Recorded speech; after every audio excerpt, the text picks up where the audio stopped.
Chào tất cả các bạn nhá. Tối nay anh em mình thử thách nấu món chả lá lốt một nồi nhá.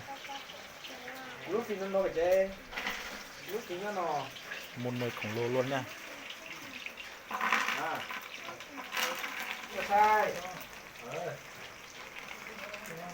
Vui rồi nè. Tôi nói chả có gì. Chả lá lốt một nồi khổng lồ nhá. Ê anh em ơi đây. Phấn khởi.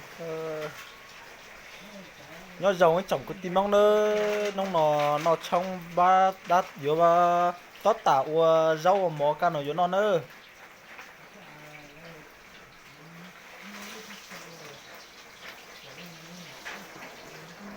tao mà các anh em ta tao mà bên trong có phát hiện không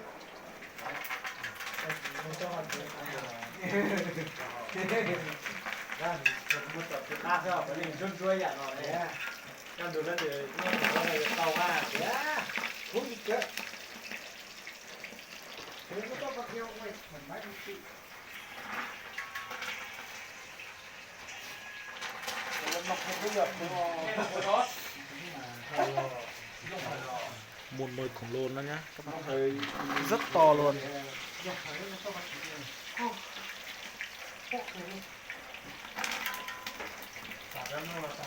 lúc chơi này rồi lúc giờ không vô ra.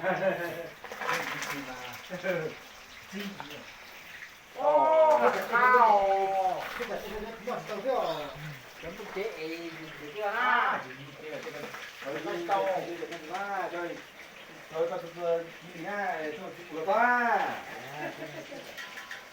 chấm lúc chơi cái trước khi cái chọn nó sẽ cắt tuần ha giờ mua cho áp chọn vào cái gì đây giờ mua chơi khi mà vô chỉ sinh đi vô rồi chỉ dùng tiền